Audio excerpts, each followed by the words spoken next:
12वीं क्लास का जो आपका संयुक्त राष्ट्र संघ जो आपके सिलेबस में दिया हुआ है, तो ये 12th क्लास प्लस जो कंपटीशन में जो क्वेश्चन बनते हैं वो चीजें इसके लिए। तो संयुक्त राष्ट्र संघ क्या है? यह एक अंतर्राष्ट्रीय एक ऐसी एजेंसी है, ऐसा संगठन है कि हर एग्जाम में इससे क्वेश्चन आते हैं। चाहे आप राज्य के एग्जाम ले लो या सेंट्रल गवर्नमेंट के एग्जाम ले लो, जितनी भी प्रतियोगी परीक्षाएं हैं लगभग लगभग एक या दो क्वेश्चन सब में आते हैं। और क्वेश्चन बनते कैसे हैं इसको अपन देख लेते हैं थोड़ा। तो ये 12वीं क्लास में जो संयुक्त राष्ट्र संघ आपका पूरा अभिकरण दिया, उसकी जितनी शाखाएं हैं वो शाखाएं दी हुई हैं कि भाई इसकी कितनी एजेंसियां हैं, कितने अभिकरण हैं, कितने अंग हैं, ये सब चीजें उसमें दी हुई हैं। तो संयुक्त राष्ट्र संघ थोड़ा सा अपन देख लेते कि इसकी जो पृष्ठभूमि है या इसकी आवश्यकता हमें क्यों पड़ी, या पूरे विश्व के लिए इसकी आवश्यकता क्यों रही। तो प्रथम विश्व युद्ध जो हुआ था उसके बाद एक राष्ट्र संघ का निर्माण किया गया था, जिसमें जो राष्ट्र संघ था वो द्वितीय विश्व युद्ध को रोकने में नाकाम रहा, क्योंकि विश्व आगे से ना हो, वो युद्ध ना हो, क्योंकि युद्ध से कभी किसी को कोई अच्छी चीज प्राप्ति नहीं हुई है। चाहे विजयी राष्ट्र हो अथवा पराजित राष्ट्र हो, नुकसान सबको होता है। तो आगे से इस प्रकार की युद्ध ना हो, दुनिया के राजनीतिज्ञ इस सोचने पर मजबूर हुए। और वो आपके इसमें जो है लिखा है कि कब कौन कौन से सम्मेलन हुए और कौन से उससे लेकर के आया, और 24 अक्टूबर 1945 तक इसकी कैसी पृष्ठभूमि बनी। क्योंकि जो संयुक्त राष्ट्र संघ है इसकी यदि हम सबसे पहले यदि हम बात करें तो ये द्वितीय विश्व युद्ध के पहले से राष्ट्र संघ बना था, या ना वो उसी के लिए बनाया गया था कि विश्व में शांति रहे, आगे से युद्ध ना हो। दोनों देशों यदि दो देशों के बीच कोई विवाद है तो उसको शांतिपूर्ण तरीके से हल किया जाए। और अंतर्राष्ट्रीय कानून का यदि या कोई राष्ट्र किसी चीज का उल्लंघन करता है तो उसके लिए कोई ऐसी संस्था का निर्माण हो जो इस पर दबाव डाल करके और सारे विश्व में शांति कायम कर सके। उसके लिए 24 अक्टूबर 1945 को इस संस्था का निर्माण हुआ विधिवत। और इसकी जो पृष्ठभूमि चली थी वो बहुत पहले से चली आ रही थी। पहली बार यदि हम देखें तो अमेरिका के पूर्व राष्ट्रपति उन्होंने पहली बार शब्द का प्रयोग किया और उन्होंने इच्छा जाहिर की कि क्यों ना एक ऐसी संस्था का निर्माण किया जाए। तो उस समय जब बहुत सारे राष्ट्र जब एकत्रित हुए, जो राज्यों के शासनाध्यक्ष हैं वो एकत्रित हुए, तो वो विचार किया और विचार करके एक चार्टर बनाया। उस चार्टर के माध्यम से, चार्टर वो है जो यदि हम कहें कि संयुक्त राष्ट्र संघ का संविधान, यूएनओ है जो उसका संविधान। चलो अब इसमें देखते हैं। संयुक्त राष्ट्र संघ, यूनाइटेड नेशन शब्द का सर्वप्रथम प्रयोग किसने किया था? अमेरिकी राष्ट्रपति। अमेरिका के कौन से राष्ट्रपति थे? Franklin Roosevelt. देखिए क्वेश्चन बनते कैसे हैं। अब यदि कंपटीशन में क्वेश्चन पूछ लिया कि यूनाइटेड नेशंस शब्द का सर्वप्रथम प्रयोग किसने किया था, तो क्वेश्चन क्या, आंसर क्या होगा? फ्रैंकलिन रूजवेल्ट, यानी ये अमेरिका के पूर्व राष्ट्रपति हैं। फ्रैंकलिन रूजवेल्ट द्वारा जनवरी 1942 को संयुक्त राष्ट्र के नाम से जारी की घोषणा, संयुक्त राष्ट्र की उत्पत्ति का आधार 1943 का मॉस्को घोषणा पत्र था। मॉस्को में जो एक आयोजन किया गया था उसमें एक घोषणा की गई और उस घोषणा पत्र में इसका जिक्र था, मॉस्को घोषणा पत्र था। अगस्त से अक्टूबर 1944 तक डम्बलडन ऑक्स सम्मेलन जो आयोजन हुआ के दौरान यूएसएसआर यानी संयुक्त राज्य अमेरिका और रूस, चीन और ब्रिटेन ने एक अंतरराष्ट्रीय संगठन की स्थापना के लिए प्रारंभिक रूपरेखा तैयार की थी कि अंतरराष्ट्रीय संगठन तो हो, लेकिन उसकी प्रारूप यानी एक प्रारूप तैयार किया कि कैसा वो संगठन होगा, उसकी रूपरेखा क्या होगी, किस प्रकार से वो कार्य करेगा। रूपरेखा तैयार की और 7 अक्टूबर 1944 को संयुक्त राष्ट्र की स्थापना के लिए प्रस्तावित प्रारूप प्रकाशित किया गया। यानी तैयार कब किया गया? अगस्त से अक्टूबर तक जो डंबल में एक बैठक हुई थी, उस बैठक में तैयार हुआ प्रारूप, और ये प्रकाशित कब हुआ? 7 अक्टूबर 1944 को। संयुक्त राष्ट्र की स्थापना के लिए प्रस्तावित प्रारूप प्रकाशित किया गया। इस प्रारूप पर याल्टा सम्मेलन, देखिएगा इनसे क्वेश्चन बनते हैं कि भाई प्रारूप तैयार कब हुआ था?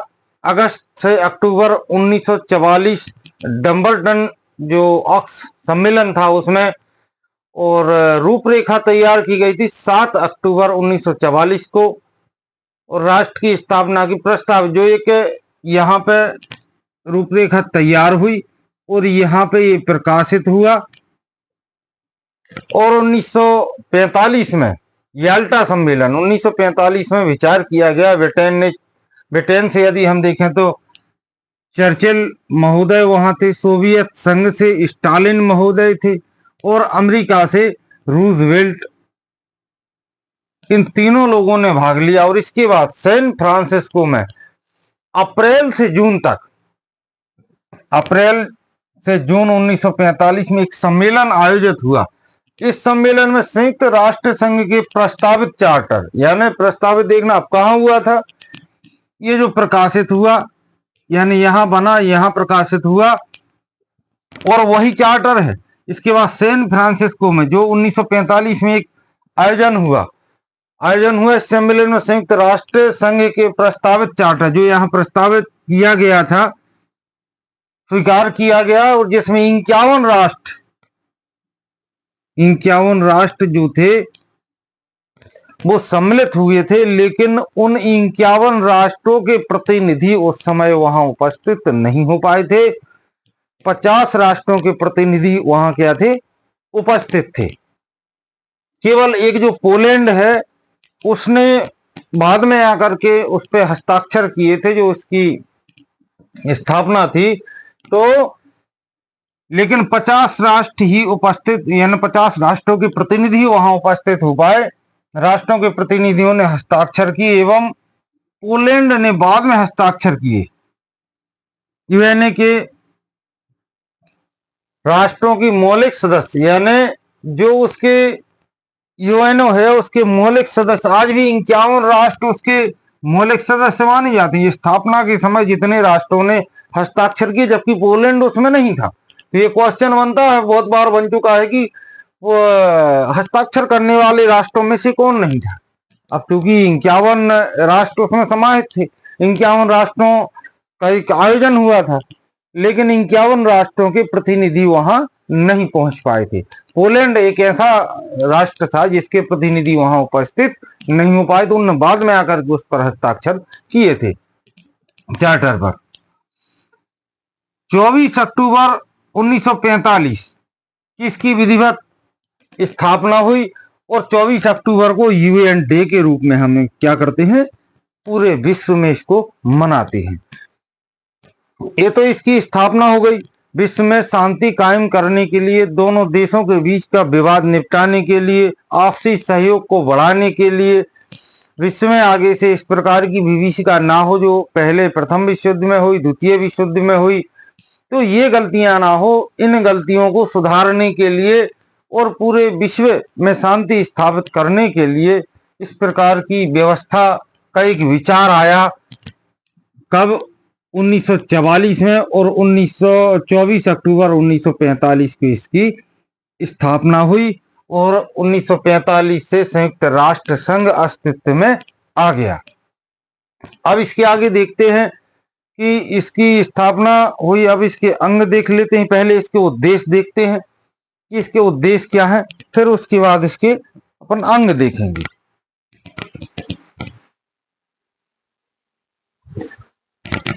संयुक्त राष्ट्र संघ के उद्देश्य हैं आपके,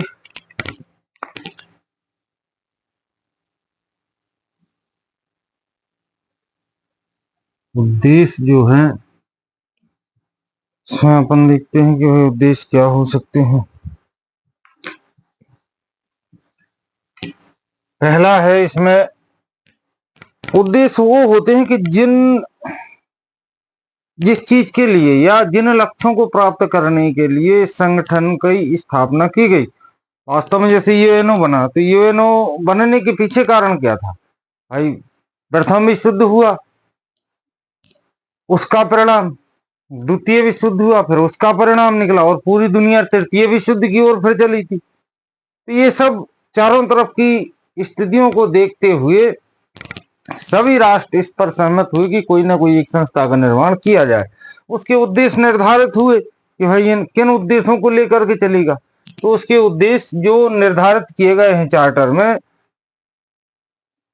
पहला है आपका अंतरराष्ट्रीय शांति और सुरक्षा को बनाए रखना, अर्थात पूरे विश्व में शांति और सुरक्षा को बनाए रखना इस संगठन का उत्तरदायित्व होगा। अर्थात जो इसमें 193 देश इससे जो संलग्न है, संयुक्त राष्ट्र संघ का जो उद्देश्य है, अर्थात वो 193 देशों का उद्देश्य है। क्योंकि अंतरराष्ट्रीय शांति और सुरक्षा को बनाए रखना ये दायित्व किनका है? संयुक्त राष्ट्र संघ जो अंतरराष्ट्रीय एजेंसी उसका तो है, लेकिन ये दायित्व निकल करके जितने सदस्य राष्ट्र हैं वो सब पर चला जाता है। आने वाली पीढ़ियों को युद्ध की विभीषिका से बचाना, यानी अब आगे से इस प्रकार की युद्ध ना हो जो हमने प्रथम विश्व युद्ध में देखा होगा, द्वितीय विश्व युद्ध में इतनी अपार जनधन की हानि हुई।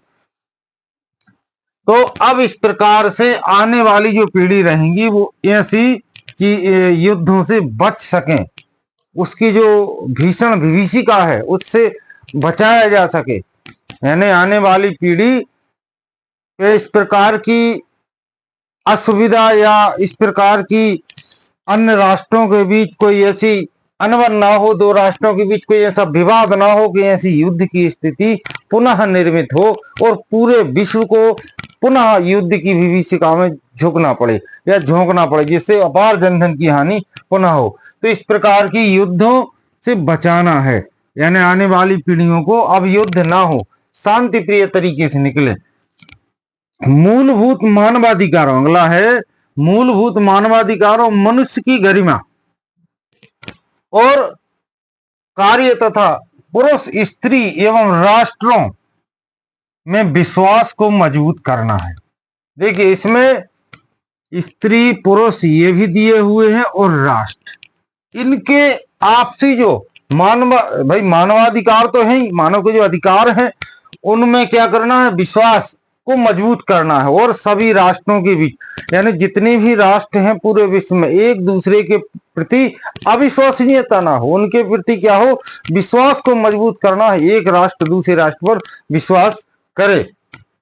आज जैसे यदि सपोज उदाहरण में हम देख लेते हैं कि पाकिस्तान है, पाकिस्तान भारत पर विश्वास नहीं करता, भारत पाकिस्तान पर विश्वास नहीं करता, तो ये ऐसा क्या किया जा सके कि इन दोनों देशों के बीच विश्वास पैदा हो कि हाँ भाई हम जो है आक्रमण, एक दूसरे पर आक्रमण नहीं करेंगे या गलत प्रचार नहीं करेंगे, एक दूसरे का विश्वास मजबूत करने का प्रयास करेगा। ये संयुक्त राष्ट्र संघ का सिद्धांत है। यदि दो राष्ट्रों के बीच अविश्वसनीयता है, दो राष्ट्रों के बीच यदि मत भिन्नता है या उनके बीच कोई विभेद है, तो उस विभेद को समाप्त करके उनके बीच विश्वास पैदा किया जाए।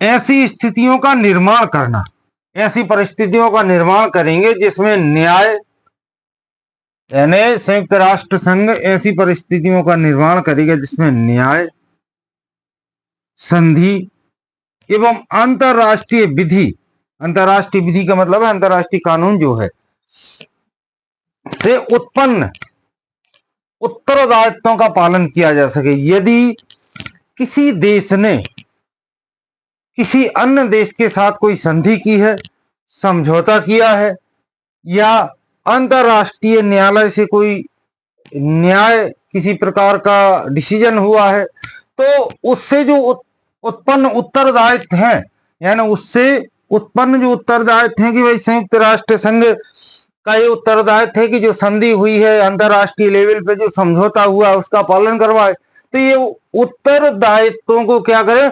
पालन किया जा सके, ऐसी परिस्थितियों का निर्माण करेगा संयुक्त राष्ट्र संघ, जिससे क्या हो कि यदि दो देशों के बीच संधि समझौते हुए हैं तो उनका पालन सही तरीके से किया जा सके। अगला आता है सामाजिक स्थिति में सुधार।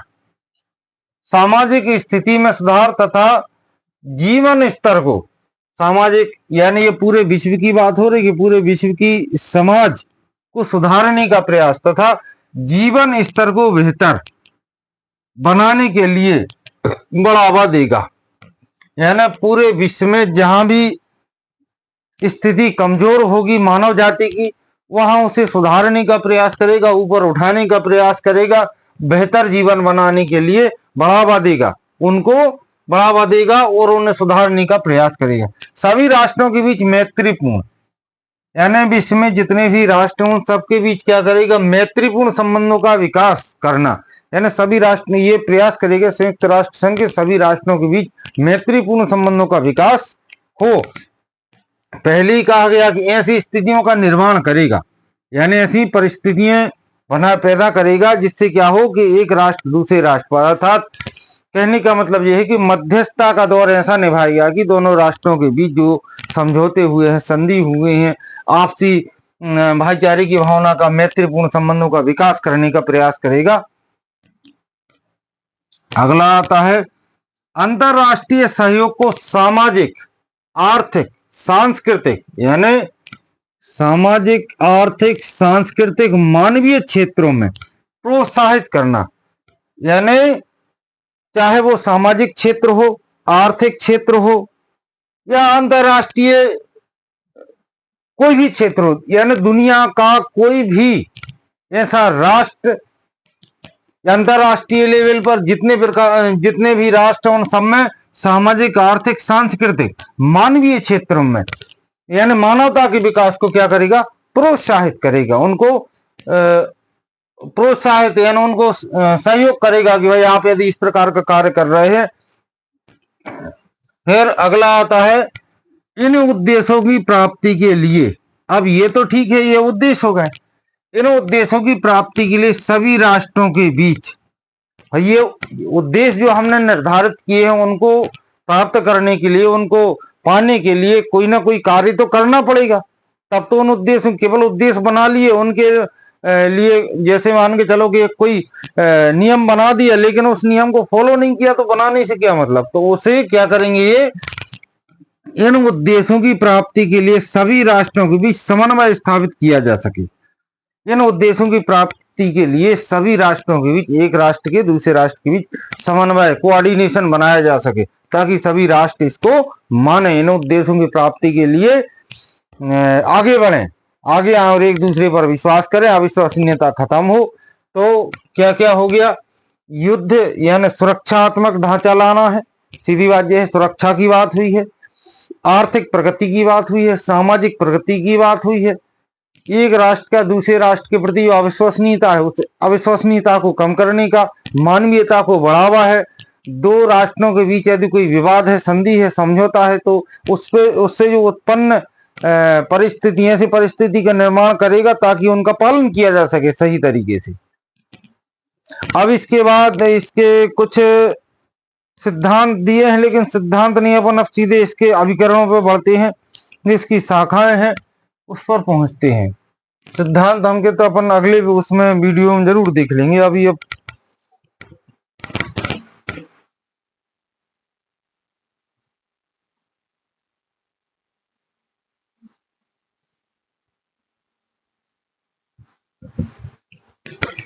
अब इसके बाद आपके जो संयुक्त राष्ट्र संघ जो है, प्रधान कार्यालय कहाँ पे है, प्रधान कार्यालय इसका न्यूयॉर्क, 1946 में इसकी स्थापना की गई थी। तो ये कहाँ पे है, न्यूयॉर्क में। सदस्य संख्या कितनी है, कई बार अपन चर्चा कर चुके हैं कि सदस्य संख्या इसकी 193 सदस्य, जो 193 राष्ट्र हैं वो इसके सदस्य हैं।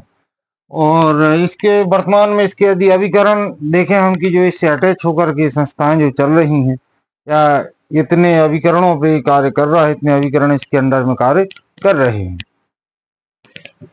राष्ट्रीय ध्वज कैसा है, तो राष्ट्रीय ध्वज जो हल्की नीली पृष्ठभूमि के ऊपर खुली जैतून की दो वक्राकार शाखाओं के बीच विश्व मानचित्र है। अर्थात वक्राकार का मतलब ऐसी शाखाएं होगी, इसके बीच विश्व मानचित्र है।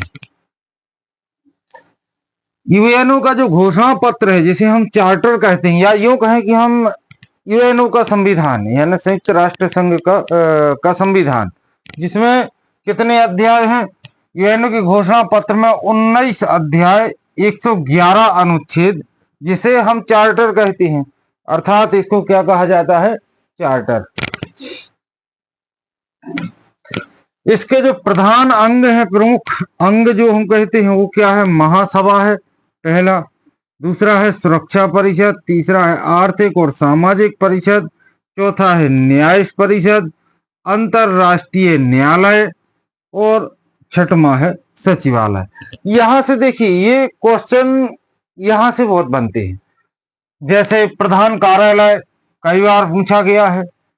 सदस्य संख्या तो बहुत बार, यानी लगभग यदि आप दो एग्जाम 3 एग्जाम देने जाएंगे तो उसमें से एक बार ये क्वेश्चन आपको मिल ही जाएगा। यानी 193 जो इसकी सदस्य संख्या है, तो सदस्य संख्या यहां से क्वेश्चन काफी बार बनाया गया है। फिर राष्ट्रीय ध्वज से भी क्वेश्चन बने हैं, क्योंकि ये जो वक्राकार, ऐसे वक्राकार के बीच में ऊपर खुली पत्ती और नीचे जुड़ी हुई शाखाओं के बीच विश्व मानचित्र है। प्रमुख अंगों के बारे में भी कभी कभी पूछ लिया जाता कि इसके प्रधान अंग कितने हैं, तो 6 प्रधान इसके अंग हैं। जैसे प्रधान अंगों के नाम जो है, महासभा है, सुरक्षा परिषद, आर्थिक सामाजिक परिषद, न्याय परिषद, अंतरराष्ट्रीय न्यायालय और सचिवालय, ये इसके प्रधान अंग है। बाकी इसके और अभिकरण भी है जो इससे अटैच होकर के चलते हैं, जिनकी संख्या कितनी है अभी वर्तमान में? 18। हालांकि यहाँ से क्वेश्चन अभी कभी नहीं बना है, यहाँ से क्वेश्चन बना है, प्रमुख अंगों से क्वेश्चन बना है, घोषणा पत्र से भी क्वेश्चन बना है कि इसमें कितने अध्याय हैं और इसमें कितने अनुच्छेद हैं चार्टर में।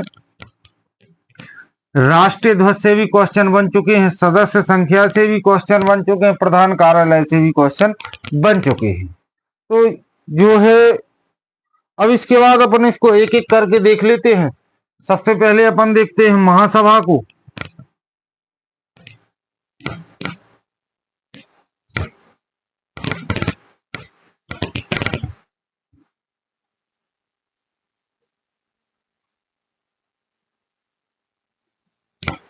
अब महासभा देख लेते हैं कि महासभा क्या है। महासभा यही एक महत्वपूर्ण इकाई है संयुक्त राष्ट्र संघ की। संयुक्त राष्ट्र चार्टर के अध्याय 4, क्योंकि संयुक्त राष्ट्र संघ का जो चार्टर है उसमें कितने अध्याय हैं? टोटल 19 अध्याय और 111 अनुच्छेद हैं। तो अध्याय 4 के अंतर्गत अनुच्छेद 9 से लेकर 12 तक, कितने तक? आर्टिकल 9 से लेकर 12 तक महासभा का उल्लेख किया गया। अर्थात इसकी उसमें शक्तियां दी गई हैं, कार्य किस प्रकार से करेगी, किस प्रकार से इनका सत्रवासन होगा, ये सारी चीजें अनुच्छेद 9 से लेकर के अनुच्छेद 12 तक महासभा का उल्लेख किया गया है। यह संयुक्त राष्ट्र की एक विचारात्मक इकाई है। विचारात्मक का मतलब है जब सारे प्रतिनिधि 193 सदस्य राष्ट्रों के प्रतिनिधि जब इसमें जाएंगे तो वो अपने अपने मत उसमें रखेंगे। अर्थात यह एक विचारात्मक इकाई है। इसे विश्व की लघु संसद, इसे विश्व की लघु संसद भी कहा जाता है। यूएन के सभी सदस्य राष्ट्रों को इसमें प्रतिनिधित्व प्राप्त है। अर्थात जो भी सदस्य राष्ट्र हैं, जैसे 193 सदस्य राष्ट्र हैं, तो 193 सदस्य राष्ट्रों को ही इसमें प्रतिनिधित्व प्राप्त है। ऐसा कोई राष्ट्र नहीं है जिसको इसमें प्रतिनिधित्व प्राप्त ना हो। सभी सदस्य 193 सदस्यों के प्रतिनिधि इस महासभा में आते हैं। कहा जाता है कि यूएन के सभी सदस्य राष्ट्रों को इसमें प्रतिनिधित्व प्राप्त होता है। प्रत्येक सदस्य राष्ट्र यानी 193 जो सदस्य राष्ट्र हैं उनमें से प्रत्येक सदस्य राष्ट्र अपने 5 प्रतिनिधि यानी 5 वो मुख्य प्रतिनिधि और 5 वैकल्पिक प्रतिनिधि भेज सकता है। महासभा में कितने? कोई सदस्य राष्ट्र हर सदस्य राष्ट्र के लिए कितने कितने प्रतिनिधि भेजने का है? 5 प्रतिनिधि स्थायी, मतलब 5 उसको जो है मुख्य प्रतिनिधि और 5 वैकल्पिक प्रतिनिधि, अर्थात एक सदस्य राष्ट्र के लिए कितने 10 प्रतिनिधि भेजने का अधिकार है,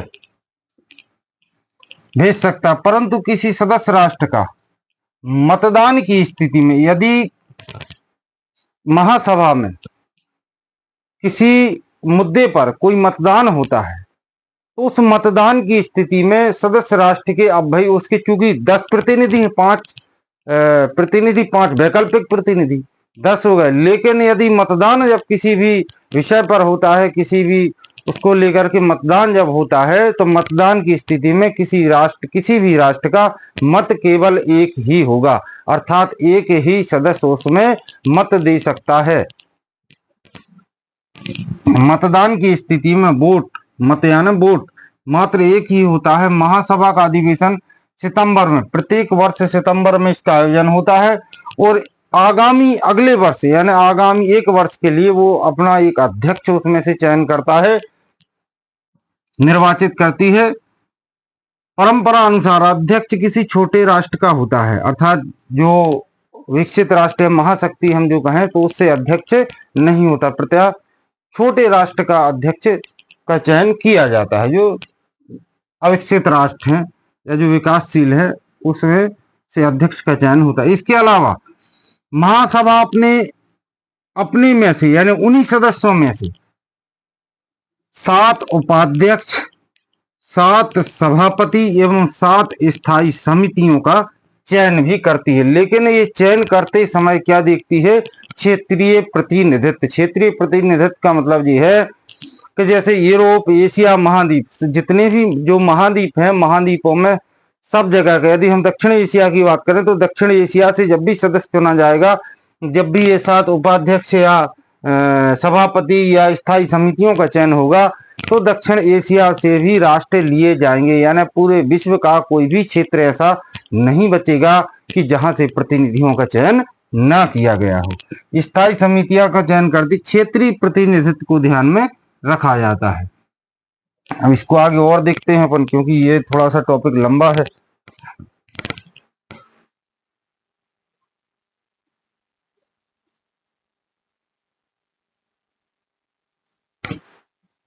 देखो इसके बाद अब हम देखते हैं महासभा और क्या क्या कार्य करती है।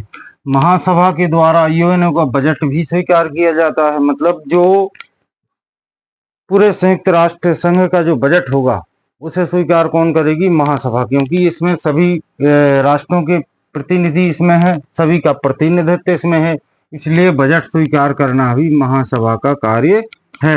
एवं नए राष्ट्र, यदि किसी नए राष्ट्र को संयुक्त राष्ट्र संघ की मान के चलो सदस्यता देनी है, या चार्टर के उल्लंघन पर किसी राष्ट्र को, चार्टर का उल्लंघन यदि किसी राष्ट्र ने किया है, नियमों का उल्लंघन यदि किया है, उसको निष्कासन करना, यानी उसको संयुक्त राष्ट्र संघ से निष्कासित करना भी कार्य सुरक्षा परिषद जो है, सुरक्षा परिषद की अनुशंसा पर कौन करेगा, महासभा करेगी।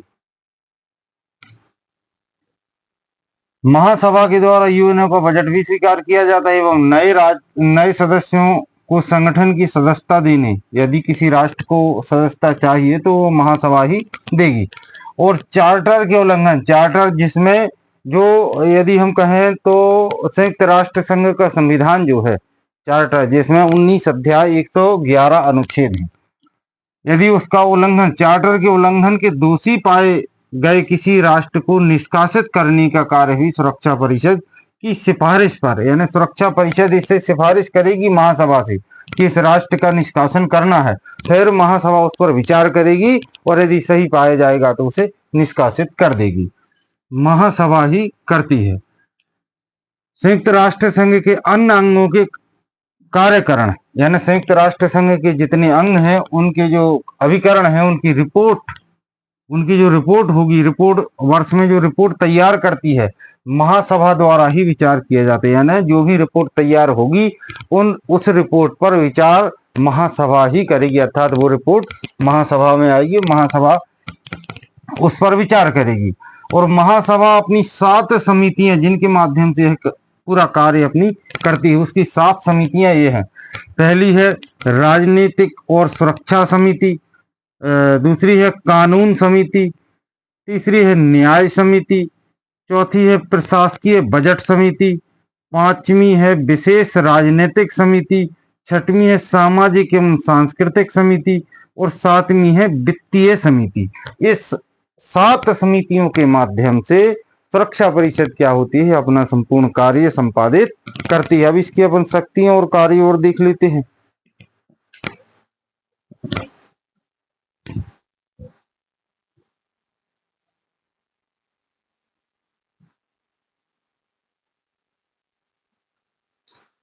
अब इसकी शक्तियां देख लेते हैं कि महासभा की शक्तियां क्या क्या होती हैं, क्या क्या वो कार्य कर सकती है। महासभा जो है एक महत्वपूर्ण इकाई है, महत्वपूर्ण अभिकरण है संयुक्त राष्ट्र संघ का। तो इसका अपन देखते हैं पहला कार्य और शक्ति कि क्या क्या वो कर सकती। यूएनओ के किसी भी अंग से संबंधित किसी भी मुद्दे पर विचार किया जा सकता।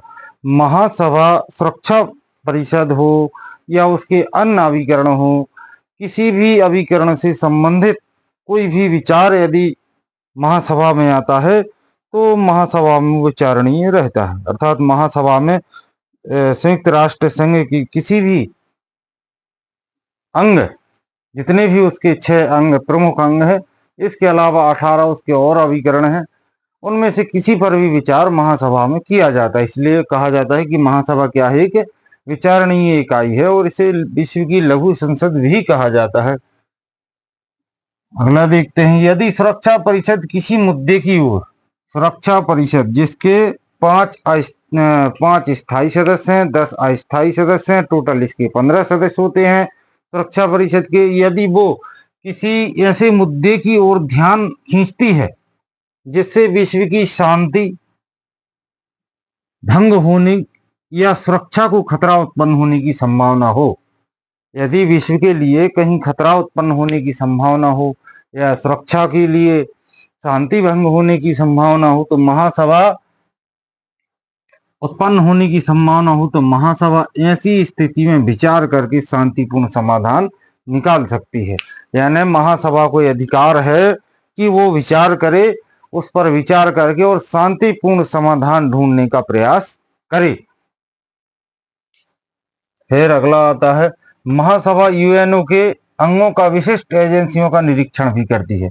यानी महासभा जितने भी संयुक्त राष्ट्र संघ के अंग हैं उन सब का निरीक्षण करने का अधिकार किसके पास है, महासभा के पास है, वो निरीक्षण कर सकती है। फिर अगला देखते हैं, यूएनओ के सभी अभिकरण अपनी वार्षिक रिपोर्ट, यानी जो संयुक्त राष्ट्र संघ के जितने भी अभिकरण हैं, जितने भी उससे संलग्न एजेंसियां हैं, जितने भी उसके अंग हैं, वो सभी क्या करेंगे, अपना वार्षिक प्रतिवेदन, अर्थात वर्ष में जो भी उनकी वार्षिक प्रतिवेदन आय व्यय सारा लेखा जोखा किसके पास रखेंगी, महासभा के पास रखेंगी और महासभा उस पर विचार करेगी। फिर 5वां देखते हैं, महासभा के द्वारा ही यूएनओ का वार्षिक बजट तैयार किया जाता है। अर्थात संयुक्त राष्ट्र संघ का जो वार्षिक बजट आता है, क्योंकि इतना बड़ा संगठन है, पूरे विश्व में कार्य कर रहा है, स्वाभाविक है उसमें अधिकारी कर्मचारी सारे लोग लगे होंगे, तो उसके लिए जो अधिकारी कर्मचारी लगे तो उनके लिए वित्त की व्यवस्था भी करनी पड़ती है। तो एक वार्षिक बजट तैयार किया जाता है, वो वार्षिक बजट तैयार करने का कार्य किसका है, महासभा का है। महासभा के द्वारा ही यूएनओ के विशिष्ट अभिकरण के लिए वित्त का आवंटन, यानी महासभा वार्षिक रिपोर्ट भी तैयार करेगी, बजट भी तैयार करेगी और जो सारे अभिकरण अपनी जो विभिन्न उसके अभिकरण हैं वो अपनी अपनी रिपोर्ट लेकर के आएंगे, महासभा में विचार किया जाएगा और महासभा उन सारी एजेंसियों के लिए, सभी अभिकरणों के लिए बजट का आवंटन अर्थात उसे पैसे की व्यवस्था, वित्त की व्यवस्था करती है, आवंटन किया जाता है। संशोधन का अधिकार, संयुक्त राष्ट्र संघ का संविधान यदि हम कहें तो उसे अपन कहते हैं चार्टर के लिए, जिसमें 19 अध्याय 111 अनुच्छेद, उसमें यदि कोई संशोधन करना है तो संशोधन जो है महासभा में ही आएगा। महासभा को अधिकार प्राप्त है कि वो संशोधन कर सकती है। देखिए, ये महासभा की कार्य एवं शक्तियां हो गई। संयुक्त राष्ट्र संघ की अपन ने उत्पत्ति देख ली, कहाँ से उत्पत्ति उसकी हुई, कैसे कौन कौन से बैठकें हुई, कहाँ कहाँ आयोजन हुआ और किस प्रकार से वो यहाँ तक आया है। अब इसके अपन अगले उस पे अंग पे चलते हैं जिसका नाम है सुरक्षा परिषद। अब विस्तार तो इसमें और भी है, बहुत सारा है, लेकिन विस्तार इतना ज्यादा फिर वो बहुत ज्यादा हो जाएगा। तो ये संयुक्त राष्ट्र संघ की जो इसकी, क्योंकि एग्जाम में जो होती है आपकी कार्य शक्तियां आती हैं, महासभा की कार्य शक्तियां आती हैं, सुरक्षा परिषद की कार्य शक्तियां आती हैं।